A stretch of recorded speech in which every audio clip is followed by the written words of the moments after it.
turundusmärgid.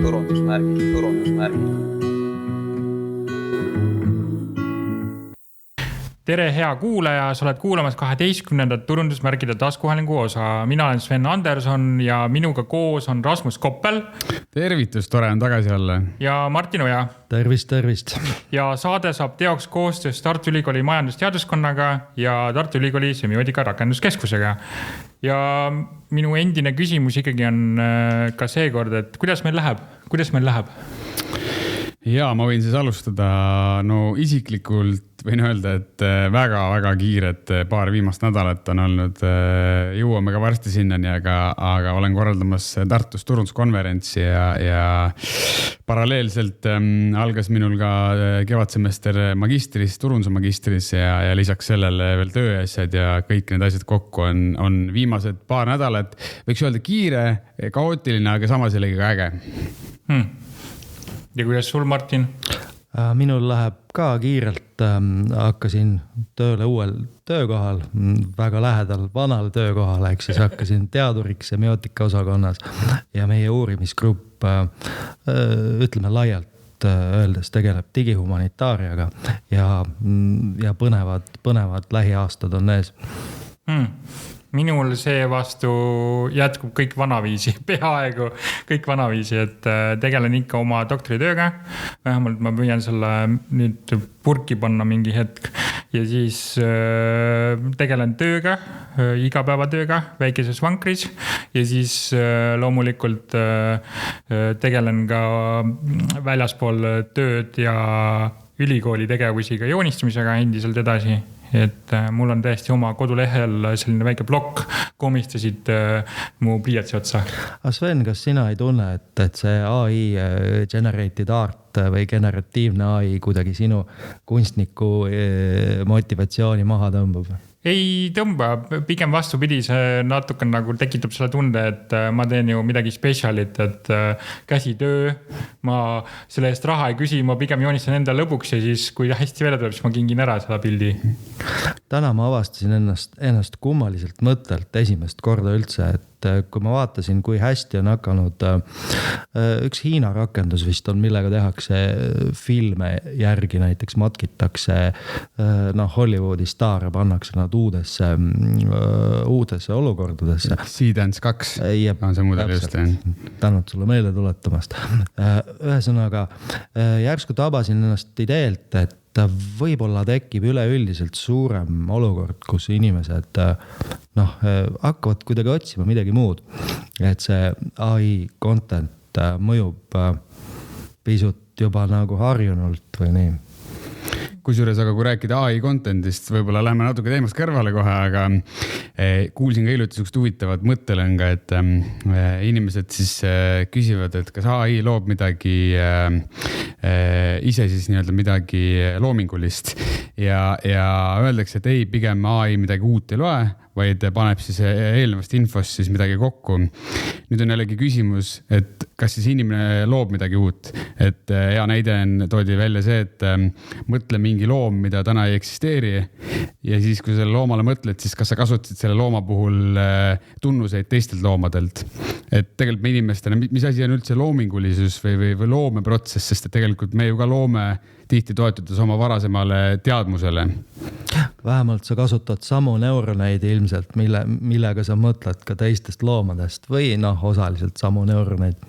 Kui siis siin ongi see küsimus, et filosoofias on suur küsimus, et kas looming on midagi uut, millele sa ei saa mõelda, sest uus ongi see, millele sa ei saanud mõelda. Nagu tulevikust ei saa otseselt mõelda, sest tulevik tuleb kogu aeg peale, vaata. Aga samal ajal paradoks on see, et nagu sa välja tõid, et kas uus on see leiutatav asi, kas uus asi on see, mis põhineb millelgi vanal? Ja võib-olla ma kuulekski semiootikute arvamust siin kohal. Mulle tundub, et see on väga hea sissejuhatus meie tänase saate teema juurde ja me jõuame tegelikult ringiga sinna tagasi umbes poole tunni pärast äkki, võib-olla natuke varem, vähemalt mina kavatsen jõuda ja pakkuda ka ühe vastuse, aga jäägu see praegu õhku.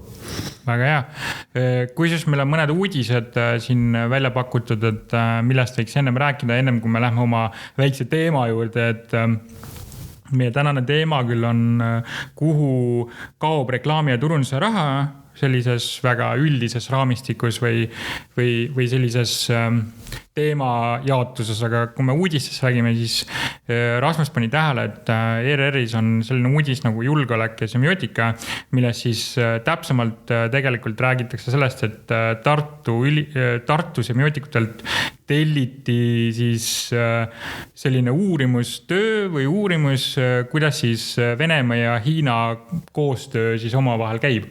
Ja kuidas siis, Rasmus, sina aru said sellest tekstist, uudisest?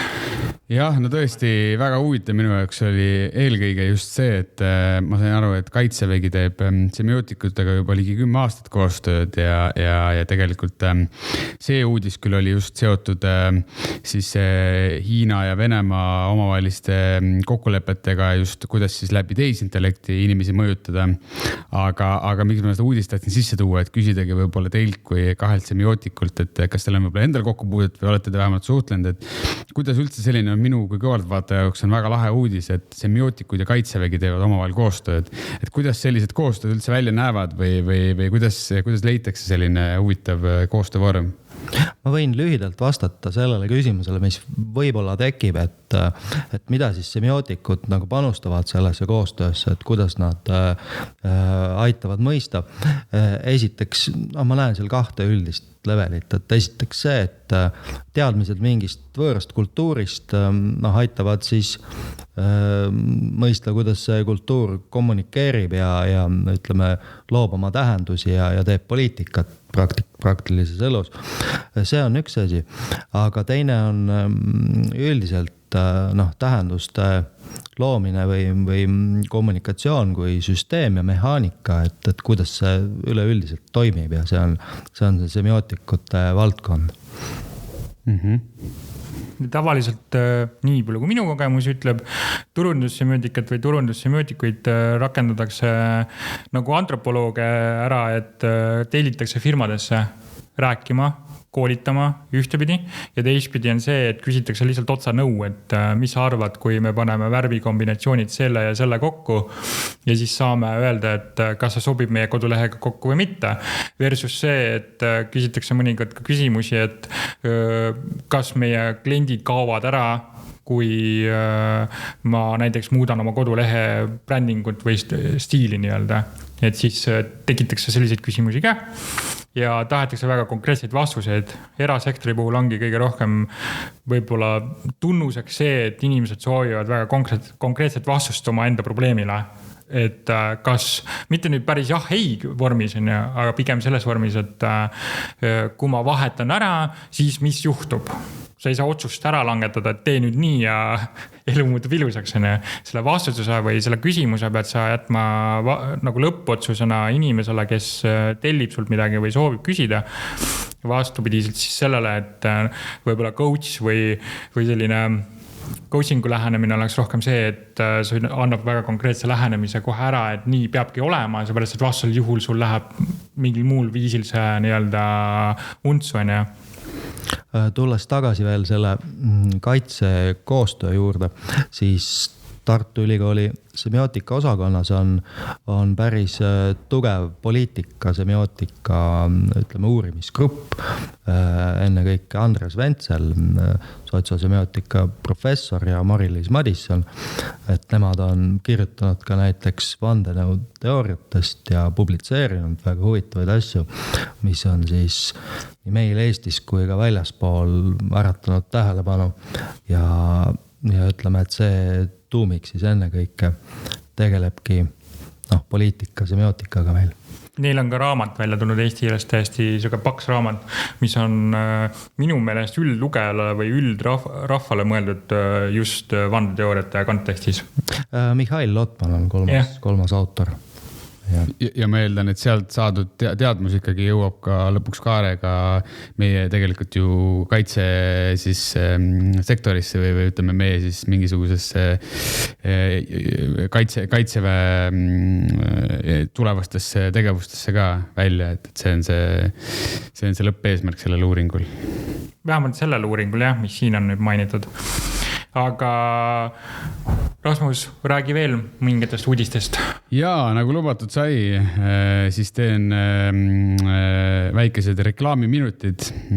Siis vist olen seda varem ka maininud, aga kes veel ei tea, siis 1. aprillil 2026 ja tegu ei ole aprilli naljaga, on tulemas tõesti siis Tartu Ülikooli majandusteaduskonna ja Tartu Ülikooli turundusklubi koostöös turunduskonverents Nullist turundajaks. Nullist turundajaks idee on tegelikult lihtne, et me näeme, et on hästi palju hakkajaid inimesi, kes tahaksid alustada ja teha, aga täna neil puudub selleks teadmus ja puudub selleks esimene lüke. Ja ma arvan, et konverents Nullist turundajaks just selle sama esimese tõuke neile annabki. Oleme kokku kutsunud ligi 20 Eesti siis turundus- ja ettevõtlus tipptegijad ja meil on erinevad plokid.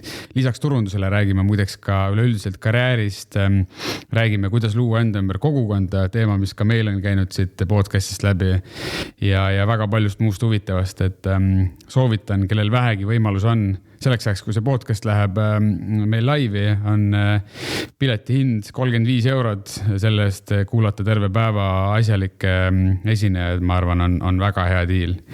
Nii et see on minu esimene reklaamiminut. Ja võib-olla mainin ka ära, et teeme siis sellise väikese üllatuse ka, et kõik selle podcasti tulihingelised kuulajad, kui panete sisse sooduskoodi Rasmus10, siis saate 10% piletist alla. Et selline väike üllatus meie enda kuulajatele. Juhu! Et nüüd kuulajad saavad midagi sellist, mida isegi meie siin Martiniga ei osanud arvata.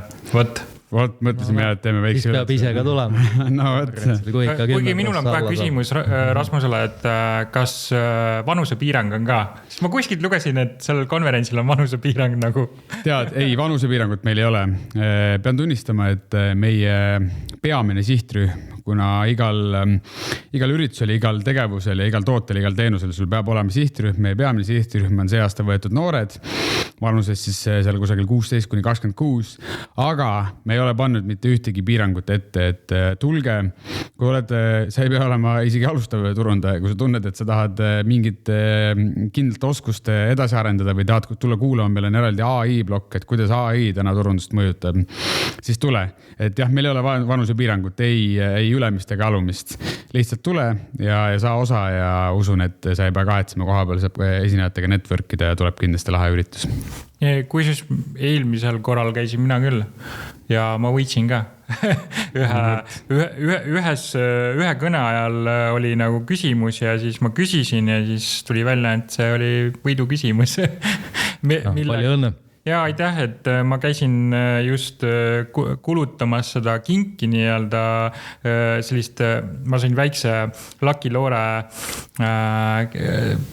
kuidas nüüd öelda, kinkekaardi või sellise. Ja siis ma käisin seda ühel septembri õhtul kulutamas koos sõpradega, et selliseks läks. No võt, see oli siis esimene suke reklaamiminut. Nüüd räägime natuke ka uudistest. Nimelt mul jäi endal selline, tegelikult seda on juba pikka aega siin ringelnud, aga nüüd see asi siis sai sellise päris täismahulise mõõtme. Ehk siis tasuta ChatGPT ja ka tegelikult sellesse kõige odavamasse 8 eurosesse versiooni tulevad reklaamid. Miks see uudis on eriskummaline on siis tõesti see, et nemad on esimesed nendest suurtest keelemudelitest, kes sellise lükke teevad.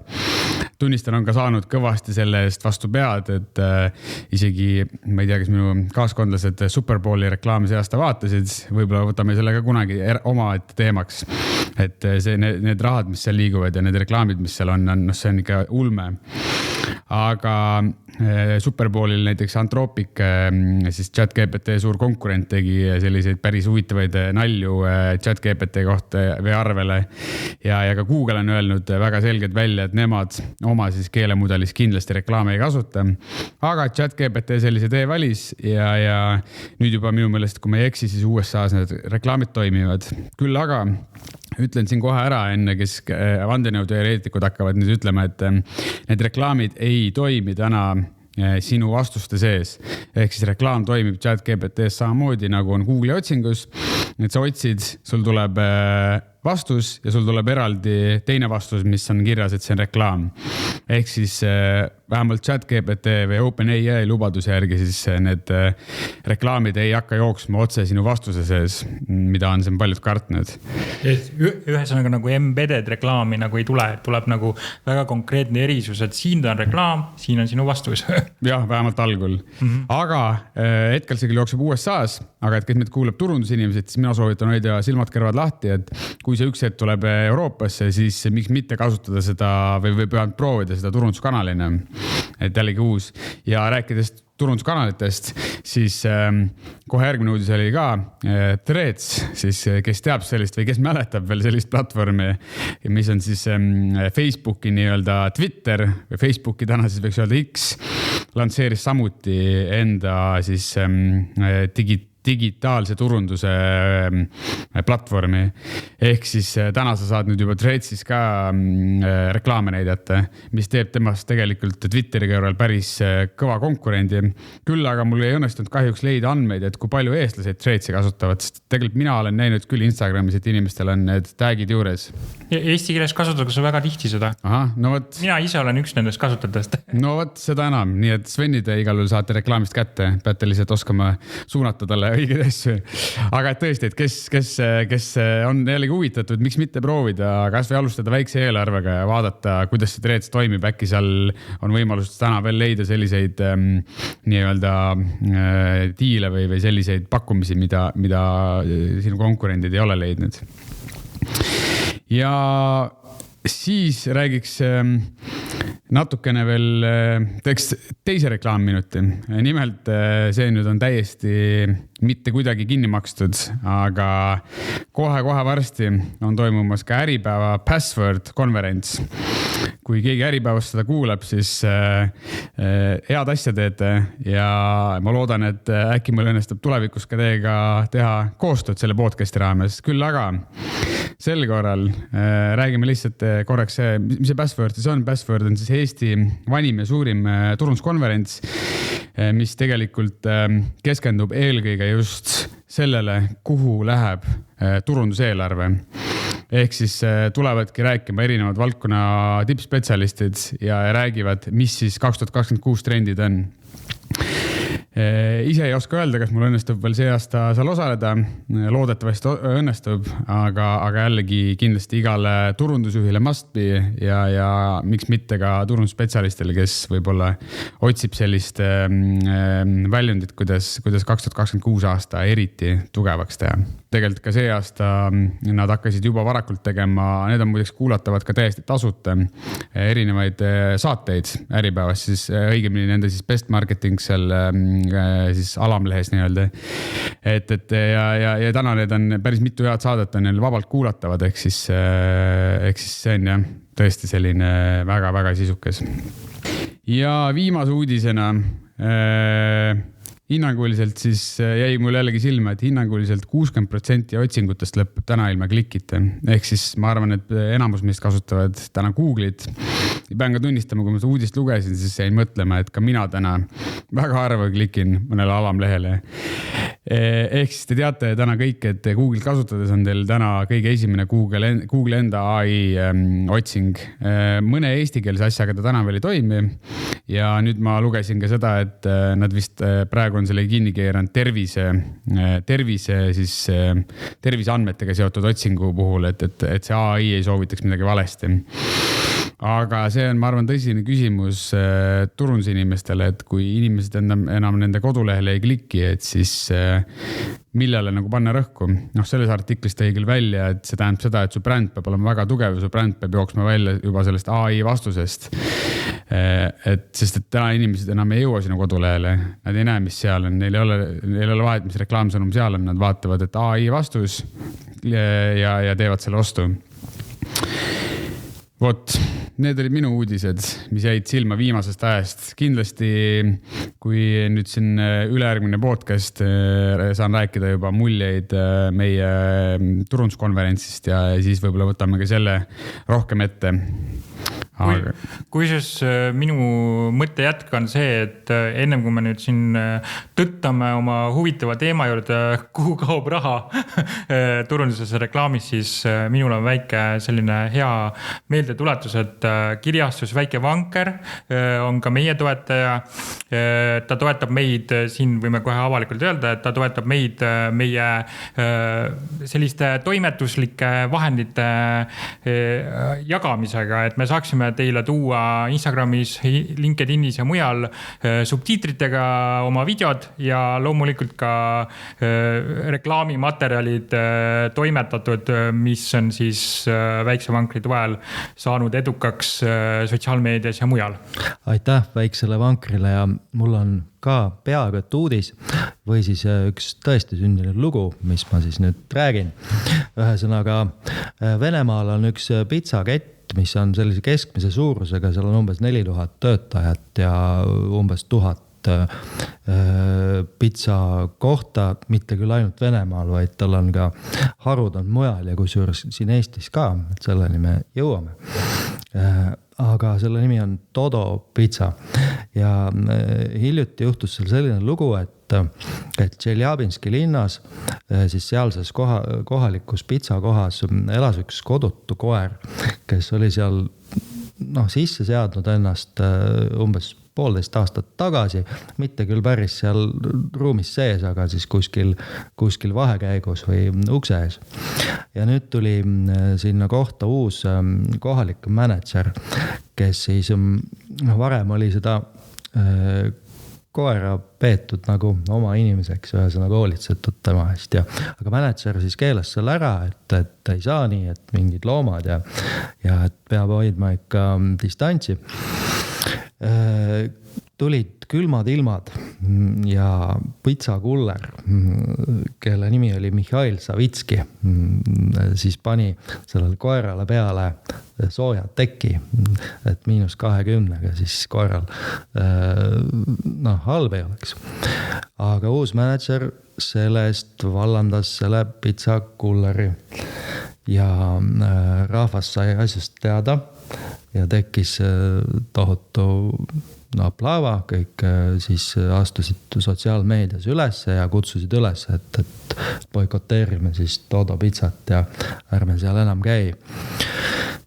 Mille peale Dodo Pizza rajaja Fjodor Ovtšinikov võttis siis meedias sõna ja ütles, et väga õige, et loomi tuleb ikkagi armastada ja kuuldavasti siis ennistas selle kangelasliku kulleri tööle ja vähemalt noomis seda lokaalset mänedžeri ja ütles, et nüüdsest võtame siis üldise kursi, et rohkem oleks lemmikloomaga hea käia seal kohal. Hakkasin ka mõtlema, võib-olla see lugu on hoopis mingi turunduslugu, et äkki selliseid asju ei juhtunudki päriselt, et lihtsalt loodi üks imidži parandamise action, et algul võib-olla see klientide arv küll langes, aga siis graafik tõusis keskmisest märksa rohkem üles. Okei, see on minupoolne vandenõuteooria, et las sellega jääb. Aga mis on natuke imelik või selle loo nagu haru või kombits, mis ulatub siis Eestisse. Meil on siin Tartu kesklinnas ka Dodo Pizza ja hakkasin mõtlema selle probleemi üle, et tegemist on tegelikult üsna halli alaga, et Eesti riik võtab tulumaksu sellisel juhul firmadelt, kui firma ei investeeri kasumit, eks ole, tagasi, vaid tahab dividende välja võtta ja sama kehtib ka tegelikult välisriikide firmadele. Aga nüüd enne Ukraina sõda oli Venemaaga küll leping, mis siis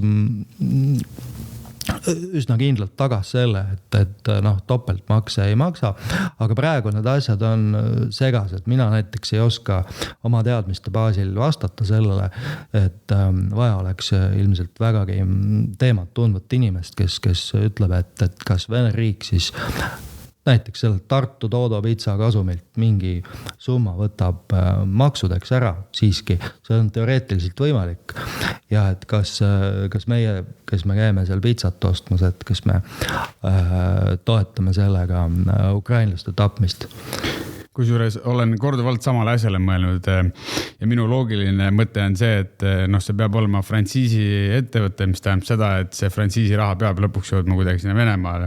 Iseasi ma ei ole uurinud selle spetsiifilise omaniku tausta, võib-olla on tegu sellise poliitaktivistiga hoopiski, aga miskipärast ma kahtlen.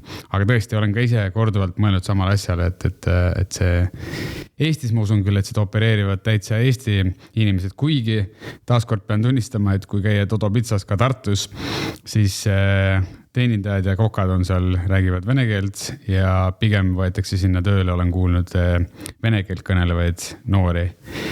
Nii et võib-olla selline mõtteaine tõesti, aga paganama head pitsat teevad, midagi pole öelda. See on küll väga huvitav, aga siit saabki võtta, et meil on vaja järgmist kuhugi võib-olla selle aasta või tulevaste osade sisse mõnda juura inimest, kes siis valgustab meid maksude ja muude selliste huvitavate nüansside juures, kuidas praegust asjad toimivad, kui sa oled Venemaaga näiteks seoses. Meil on vaja maksujuristi tugeva rahvusvahelise õiguse taustaga. Leiame. Aga kas nüüd on meil õige hetk liikuda oma põhiteema juurde näiteks? Mis te arvate? Jaa, liigume. Okei, aga minu mõte on praegu selline, et Martinil on kindlasti meil huvitavaid mõtteid seoses raha kadumisega turunduses ja reklaamis, et ma püstitasin ise Martinile sellise väikse mõttevälgatuse, et millise fookusega võiks läheneda, et just lähtuvalt sellest mõttest, et sa oled ise tõlkimisega ja tõlkega nagu semiootika perspektiivist rohkem sõna peal kui mina. Vot, aga ärme nüüd torma, et avame seda probleemi kuidagi rohkem lahti, et see tõlke asi on, ma arvan, juba natuke sekundaarne või räägime sellest hiljem. Et raha siis kaob, eks ole, kahte moodi. Üks on see, et reklaami tellija ei tea tegelikult, kas tema reklaamist on kasu ja kui palju sellest kasu on, et kas turunduseelarve lihtsalt läks nagu sauna kerisele. See on vast üks probleem, et ongi raske mõõta, palju see turundustegevus tegelikult tagasi toob. Ja teine küsimus on see, et Eesti ettevõtjad, kui nad endale tellivad reklaami, siis nad tihti maksavad nii kanali eest, näiteks mis on rahvusvaheline kanal, kui ka võib-olla ka selle loovagentuuri teenuse eest maksavad Eestist välja. On küll ja sellest kirjutab kuidas ka Delfi. Delfil on täiesti selline üldisem kategooria nagu tähelepanu majandus, et selle alla nad koondavad erinevaid artikleid ja siin, mis on praeguseks avaldatud, on 3 teksti, mis räägivadki põhiliselt sellest, et kuidas rahavool ongi suurfirmadele, mis on siis väljaspool Eestit. Ja see on huvitav nüanss, et kui suures mastaabis läheb nagu raha välja Eestis, siis väikses mastaabis see natuke nagu toidab seda samat efekti, et firmad saavad tegutseda üldse.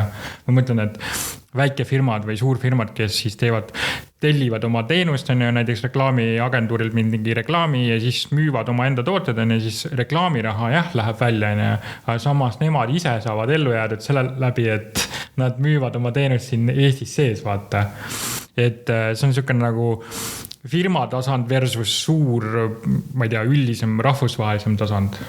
Vähemalt minu nägemuses.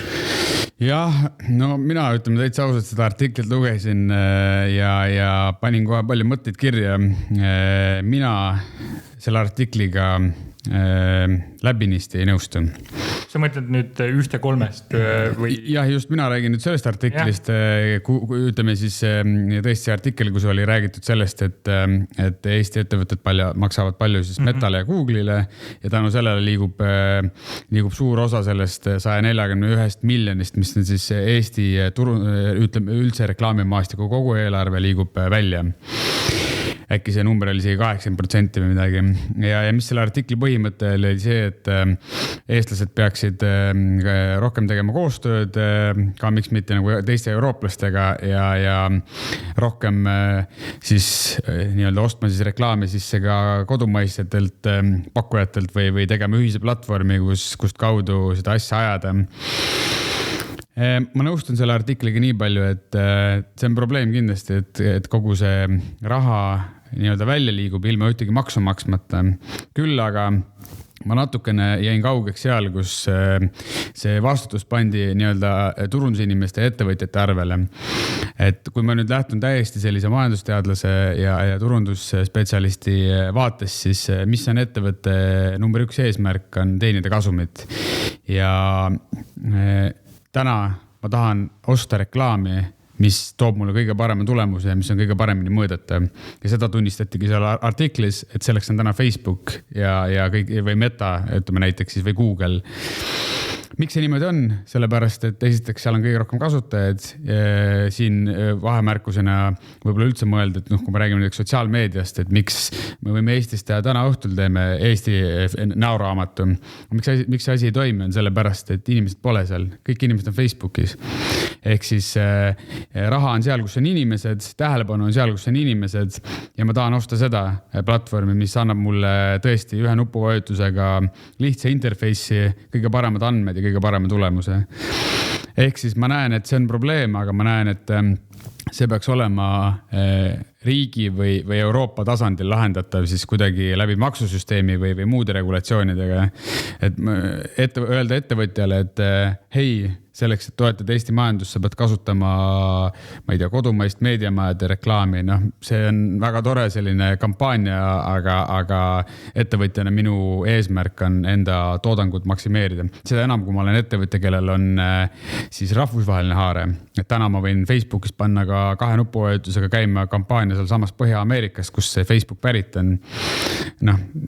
Eestis ma võin Delfis reklaame näidata, aga kui palju nad jõuavad Ameerikasse, seda ma öelda ei oska. Aga ja teine asi, mis võib-olla ma nüüd siin oponeeriks Martinile, on see, et olles ise võib-olla turundusmaailmas, siis ma näen, et täna me liigume õnneks aina rohkem sinna, kus asjad on mõõdetavad ja kui me räägime siin hiljem ka, et kuhu kaob turunduses raha, siis minu mõte kohe seda teemat käsitledes oli see, et täna turunduses kaob aina vähem raha. Et sellised nullindate kampaaniad, kus ma olen ise lugesin nüüd head raamatut, see ehk reklaamitrikk oli selle nimi, kus ka keegi turundaja, pika kogemusega turundaja rääkis sellest, kuidas kunagi need numbrid või need arved, mis esitati mõne agentuuri poolt ettevõttele, olid suhteliselt laest tõmmatud, et teeme lahedat asja, palkame kõige lahedamad näitlejad, mõtleme veel mingi vigurvända juurde ja küsime endale ka veel sealt vahelt väga suure sellise siis pirukaamsu. Aga täna, nii palju kui mina olen Eesti võib-olla agentuurimaastikuga kursis, aga ka lihtsalt turundusmaastikuga, siis täna sa pead näitama sellele ettevõttele reaalset tulemust.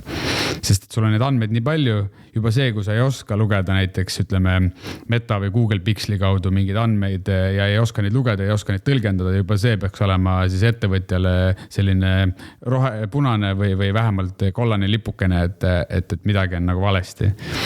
Ehk siis selle koha pealt mina ütleks, et me liigume täna aina rohkem sinna, kus turundus on nii-öelda jutumärkides igav ja see on väga hästi mõõdetav ja see on hea, et see mõõdetav. See tähendab seda, et ma saan väga selgelt öelda, et X tegevus toob mulle Y tulemuse. On minu 2 senti sellel teemal. Aga kuuleks hea meelega semiootikute arvamust. No mina meenutan, et meil on tegelikult 2 eelmist osa olnud täiesti sellisel nendel samadel teemadel, et üks osa oli nüüd Glenni räägitud mõõtmine ja mõõtmise teemal ja siis neuroturundus Pentusega mõlemad intervjuud, et need on kuulatavad täiesti meie kanalites ja mõlemas osas saime teada, et tegelikult mõõtmist tasub teha põhimõtteliselt nendele asjadele, mida sa tead, kuidas sa mõõdad, mida sa mõõdad ja kui sul on vastus selgele, et tasub mõõta seda, et sest sa oskad sellega opereerida ümber või teha midagi sellest paremaks, et siis tasub seda mõõta ja neuroturunduse osas saime me ju teada seda, et tasub alati mõõta, isegi kui põhimõtteliselt ressursid on väikesed, aga isegi siis sa leiad selle tee neuroturundusse sisuliselt ja meil oli huvitav mõttekäik seal ka sellega, et võib-olla teha nagu selline neuroturundus koduste vahenditega, Tai versioon, et samamoodi saab semiootikast mõelda, et koduste vahenditega semiootika. Aga mis sinu mõtted on, Martin? Mulle kõigepealt meeldib, et on tekkinud selline kerge debati moment, et see on alati väga-väga soe ja mõjub terava tsilligast igas kontekstis. Ma tahaks natuke norida, muidugi sina, Rasmus, oled turunduskuru ja mina sellest valdkonnast tean väga palju vähem. Aga kui ikkagi seda probleemi vaadata läbi mingi teadusuuringu mudeli, eks ole, mis nõuab väga kontrollituid tingimusi, siis turundusmõõtmise suhtes ikkagi saab teha kriitikat, et me ei saa luua nii kontrollitud situatsiooni, kui oleks aktsepteeritav teadlasele. A la mingid kontrollgrupid ja minimeerime kõiki kõrvalmõjusid, mis on. Ma näiteks mõtlesin hooajaliste aktsiate peale, seasonal trendid, a la, et näiteks reisifirmade aktsiad kipuvad statistiliselt suvel paremat hinda tegema. Et samamoodi kõikides erinevates müügitegevustes võivad ka mingid, näiteks olla mingid sesonaalsed, hooajalised trendid kas või, et kui turundaja suudab, ma ei tea, suvel turundada jäätist või õlut, siis ta näitab oma kliendile ka paremat tulemust ja et tark turundaja võib-olla teebki seda, et talvel ei hakka sul seda jäätist turundama, eks ole. Et see on siis minupoolne väike pigem nagu küsimus või et mis sa koostad? Ei, kindlasti jah, tõenäoliselt kui panna see selline teadlase pilgu läbi vaadata, siis on kindlasti hästi palju möödavaatamist. Võib-olla seal ongi vahe, et me turundajatena kipume võib-olla need andmeid natukene üldistama. Päeva lõpuks ka loeb mingil määral tulemus ja kui me toome tulemuse ära, siis eks ta ole selline natukene, et kui mõelda kas või mingite lühivideo formaadile, et me võime küll kommentaare ja like ja kõike mõõta, aga see, kuidas me need lõpuks tõlgendame, on kindlasti selline võib-olla mõnele küsitav väärtus, aga turundaja ütleks kindlasti, et see on ju väga reaalne statistika, aga võib-olla teadlase pilgu läbi tõesti võib öelda, et on ka, ütleme, teist vaadet. Jah, ja kui meenutada neuroturunduse saadet, siis mis seal toimis, et tehakse sisuliselt väike mudel, niisugune mikromudel, võetakse väike grupp, uuritakse nende pilku näiteks, mis toodet pilk tabab ja nii edasi. Ja siis selle väikse mudeli põhjal üldistatakse mingi suurem tõde võib-olla antud juhul, mis ei ole sugugi halb, et see on ka teaduspraktika.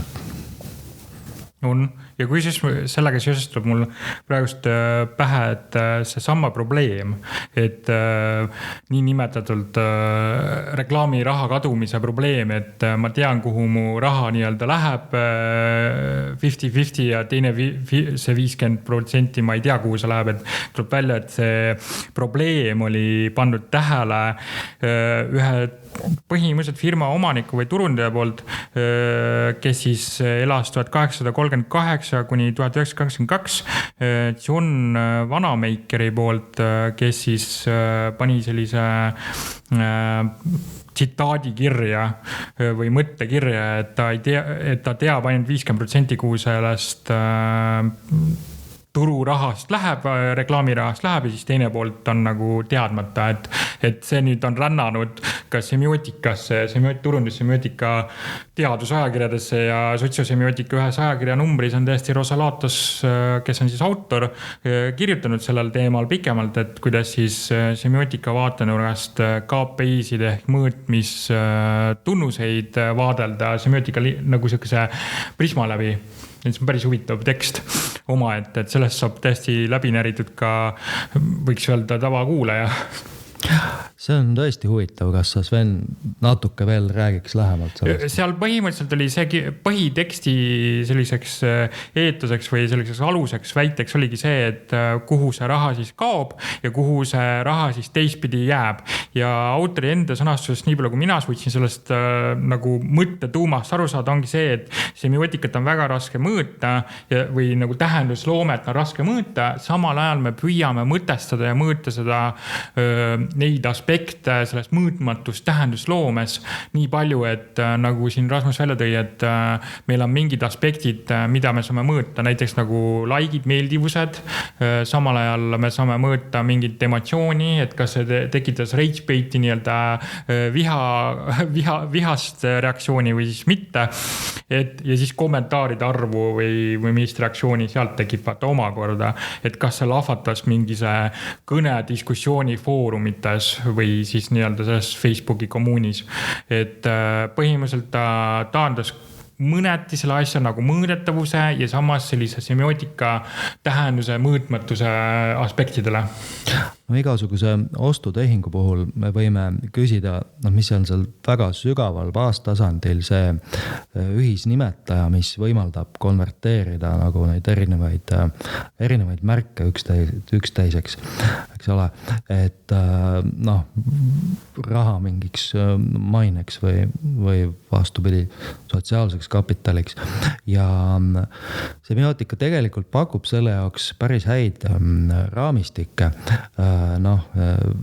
Ja tegelikult isegi antropoloogia räägib kultuurist kui väärtuste süsteemist. Moodsa antropoloogia algust võib näha seal aastatel 1870 ja natuke edasi, kus Edward Taylor pakkus välja esimese kultuuri definitsiooni sellise levinud. Ja seal oli juba, ütleme, implitsiitselt poolvarjatult see väärtuste aspekt sees üsnagi hästi. Taylor ütles, et kultuur on, ma tsiteerin inglise keeles, a complex whole which includes knowledge, belief, art, law, morals, custom and many other capabilities and habits acquired by man as a member of a society. Ehk siis ikkagi kultuur on alati mingi jagatud asi. Aga huvitav on vaadata, kuidas päris kaua aega läks, aga kuskil 1930-ndatel, 40-ndatel jõudis siis antropoloogia sinnamaani, kus siis sellistesse kultuuri definitsioonidesse juba otseselt pandi termin value või väärtus sisse. Aga nüüd semiootika ajaloost, kui jällegi põrgata täpselt sinna vahepealsesse aega, ehk siis 1900 ja mõned aastad peale, kui tegutses üks kõige olulisemaid võib-olla 20. sajandi humanitaariat ennekõike mõjutanud inimesi, Šveitsi lingvist Ferdinand de Saussure, kes pani alguse tegelikult strukturalismile, siis Saussure rääkis ennekõike keelest muidugi, keelest kui väärtuste süsteemist, aga ühte tema põhiideed näitlikustada näiteks malelaua abil, et malefiguuri väärtus ei sõltu niivõrd automaatselt sellest siis, kas ta on mingi ettur või oda või ratsu, vaid sõltub tema positsioonist malelaual. Et kui sul lipp järgmise käeguga niikuinii maha võetakse, siis tal ei ole nagu väga suurt väärtust ja samas kui ettur läheb lippu järgmise käeguga, siis see väärtus tuleb just positsioonist, eks ole.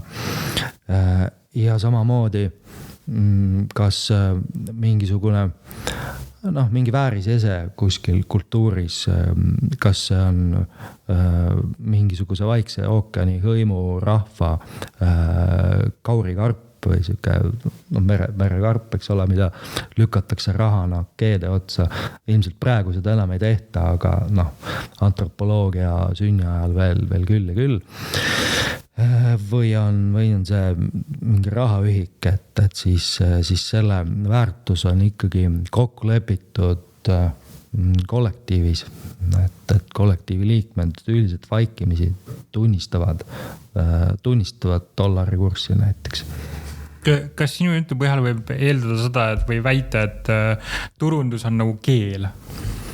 Ta on märgisüsteem kindlasti. Keelega, nagu keel on liiga üldine võrdlus. Ta meenutab keelt ja kohalt ja kasutab keelt. Kasutab keelt ja siis tal on nagu teatavad omadused, et mis on nagu keel. Ma mõtlen seda, et tavakuulaja meid siin mõtleb, et keel, nagu inglise keel või saksa keel või eesti keel, et kui me ütleme, et turundus on semiootiline üks keeltest, siis tema jaoks on nagu väga selge. See on nagu õpitav aspekt, õpitav oskus, õpin selgeks, räägin emakeelena turundust põhimõtteliselt. Võib-olla siin Delta majas tõesti, jooksevad ringi lapsed, kes räägivad emakeelena turundust.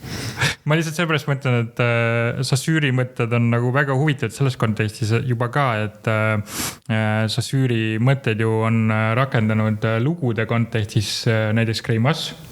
Minu selline suur lemmikautor viimasel ajal, et Greimassi mõtted on läbi imbunud mõneti Saussurist, et näiteks Saussuri üks mõtetest on ju see, et aega ennast saab juba vaadelda kahes erinevas perspektiivis. Et üks on see diakroonne vaade ja teine on siis sünkroonne vaade ajale. Siis Rasmusele selline väike lühikokkuvõte siis ajast, et üks aeg on see, mis kronoloogiliselt jookseb. Ja siis teine aeg on siis samaaegsus. Sa võid kujutada ette X ja Y telge, et X telg on siis see telg, kus siis aeg kronoloogiliselt jookseb ja teine on siis selline samaaegsus, et sündmused, mis on samal ajal toimuvad, et siis sa saaksid nagu kaardistada sellise, ma ei oska öelda kaardi nagu endale, et mis sündmused toimusid samaaegselt ja mis sündmused toimuvad nagu üksteise järel sündmuste ahelana, et seda on väga huvitav mõtestada mul endale, et kuidas näiteks brändid arenevad ruumis ja ajas lähtuvalt siis strukturalismist näiteks. Ja kuna sa kasutasid võrdlust keelega, siis ka võrdlust tõlkimisega on siinkohal asjakohane. Et minu arust see on ka väga huvitav fookus saateks valmistudes. Sa, Sven, pakkusid selle tõlkevõrdluse välja. Et kui mingi tehing siis nii-öelda toimub, eks ole, et siis just kui tõlgitakse väärtus ära, et tõlgime raha pitsaks või tõlgime burgeri täis kõhuks või. Kas siis reklaam tõlgib rahaks või siis reklaam teeb mingi muu tõlke? No kui lähtuda nendest artiklitest, mida me läbi töötasime, siis seal näiteks toodi välja huvitav näide, et turunduses me tõlgime tegelikult tähelepanu rahaks. Et me ostame täna tähelepanu, et see on samamoodi näide, et tegelikult me võime tõlkida hoopis tähelepanu rahaks. Ilmselt siis tõlgime raha tähelepanuks ja pigem niipidi just. Ja seal saab veel omakorda sellise ahela tekitada, et kui me tõlgime tähelepanu rahaks ja vastupidi, siis põhimõtteliselt selle ostutehingu võrdusmärgi taga peaks olema tähendusloome, et me põhimõtteliselt soovime nagu tehinguna või nagu sellise matemaatilise funktsioonina nagu teha nagu, et tähelepanu pluss reklaam võrdub siis tähendusloome põhimõtteliselt, et inimesed, kes turunduses teevad, ei osta mitte nagu tähendust, vaid nad opereerivad tähendusega ja rahaga kehaga, et mõjutada tähendusloomet, mis viiks mind nagu sellise huvitava mõtteni, et nagu matemaatikas näiteks saab teha, et kui sa operaatorid ümber tõstad, näiteks, et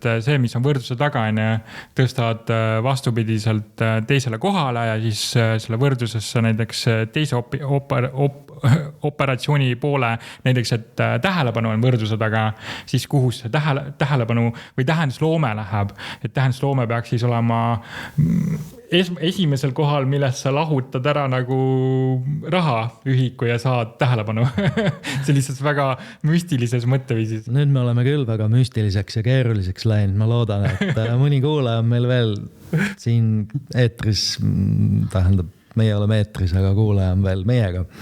No lihtsalt öeldes võib-olla siis kokkuvõtteks, et no ma vaataks jälle turundusinimese vaatast, et ma arvan turundajatena me ostame meie klientide tähelepanu, aga ma arvan, et kliendid ei müü meile tähelepanu, vaid kliendid tegelikult ostavad väärtust. Ja ma arvan, kui turundaja sellest aru saab, et meie jaoks on raha võrdub tähelepanu ja kliendi jaoks nemad tahavad raha eest osta tegelikult lõpuks väärtust, siis need on need kaks suunda, kuidas täna turundusmaastikul opereerida. Siin on siis see huvitav küsimus ka, et mis juhtub, kui tõlkes midagi valesti läheb. Et see ei pruugi alati halb olla. Isegi kui sa kaotad rahas või kuhugi turunduses läheb midagi nagu nihu nii-öelda. Ma proovingi seda, päris ei õnnestunud seda võrdlust täpselt nagu matchida case'ile või juhtumile, midagi sinna poole. Ühesõnaga, see, mis ma räägin, on ainult üldine teooria. Okay. Et kui tõlkes midagi valesti läheb, siis ei pruugi see viga teatud juhtudel süsteemi kokku jooksutada, vaid võib tekitada seal uut informatsiooni. See on põhimõtteliselt üks Tartu-Moskva koolkonna Juri Lotmani semiootika üks olulisi selliseid postulaate, et igal pool tegelikult ka näiteks huvitav on vaadata mingeid näiteid, mis on juhtunud läbi ajaloo teadus- ja arendustegevuses või research ja developmendi käigus. Näiteks 1928 Alexander Fleming, kes siis laboris märkas, et üks bakterikultuur tal sureb ära miski pärast ja siis ta uuris lähemalt, et kes neid baktereid tapab ja tundus küll nagu mingi jama alguses, aga tegelikult avastas penitsilliini sellega. Või siis oli vist mikrolaine ahju leiutamisega ka üks viga, et mees tegeles radaritehnoloogiaga ja tal oli šokolaad taskus, mis sulas ära kummalisel kombel. Ja sellised näited on küll ja küll. Aga mul tuleb meelde pigem natuke negatiivse vaaten juures, kus selline tähendusloome või viga pigem maksab kätte, näiteks reklaaminduses, eriti näiteks Coca-Cola, kui ta läks, kui ma õigesti mäletan, Hiina ja ta tõlkis selle Coca-Cola nagu nime Coca-Cola Hiina ümber ja siis ta sai sellest vale tulemuse ja siis ta pidi natuke nagu seda kohandama keelele omapäraseks, nii et see Coca-Cola tuleks välja, aga samas see tähendus muutus nii-öelda kohalikule keelele omaseks läbi selle, et see kohandus tehti, sest kui ta oleks nagu otsetõlge tehtud, otseraiumine, siis sellest saadi täiesti valesti aru. Ja ma mõtlen, et selliseid näiteid, kus me tõlgendame ühte aspekti täiesti vastupidisel viisil on, ma ei teagi, sellises negatiivsemas tähelepanu foonis rohkem pannud tähele kui näiteks seda, et teeme mingi see asja valmis ja siis tingib midagi positiivset. Vähemalt pähe ei tule. Eks need on juba väga suured universumi toimimise seadused nagu entroopia, et mille põhjal pigem asjad lähevad ikka valesti ja need edulood on siis natuke vähem levinud. Võib küll olla, jah. kuigi võib-olla me lihtsalt ei ole võib-olla kursis kõigi selliste positiivsete lugudega, kus on tehtud selline ütleme, tegevus või reklaam valmis ja siis välja kukkunud on see, et ei, me ei mõelnud üldse seda, aga me mõtlesime teist asja ja siis oli positiivne, et kui sa oled reklaamiagentuur näiteks ja sul on just seda juhtunud ja sa kuulab meie osa, siis palun saada meile oma reklaam, me väga hea meelega arutaksime seda, et kuidas see reklaam siis õnnestus nii hästi, isegi siis, kui seal juhtus midagi teistmoodi, mida te ei osanud ennustada või prognoosida. Jah, et kui kellelgi on rääkida ükskõik kas edulugu, et tegin sellise reklaami ja vaat kui hästi toimis või siis ka kurta meile midagi, et siin läks nagu halvasti ja et mis siis nüüd teha, et me väga suure huviga kuulame. Täpselt nii.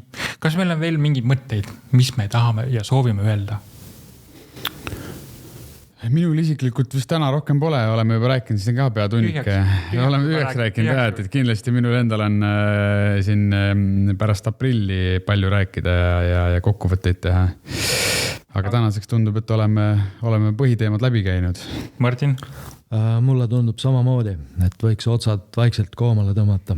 Ja siis ongi, et kui sulle meeldis meie arutelu, siis kuula ka meid edaspidi ning vajuta telli kanalites YouTube'is ja Spotify's või siis jälgi meid meie kodulehel turundusmargid.ee ja kirju endiselt ootame loomulikult kirja@turundusmargid.ee ja siis jälgi meid Instagramis ja Facebookis, kus me paneme endiselt üles oma huvitavaid mõttevälgatusi ja sealt leiad ka üles, millest me räägime järgmine kord või siis seekord. Ja sõpradele anna ka teada kindlasti, et me oleme olemas. Et minu poolt aitäh sulle, kuulaja. Suur aitäh kuulamast, järgmise korrani. Aitäh kuulamast ja soovin kõike mõnusat, kohtume 6 aja pärast.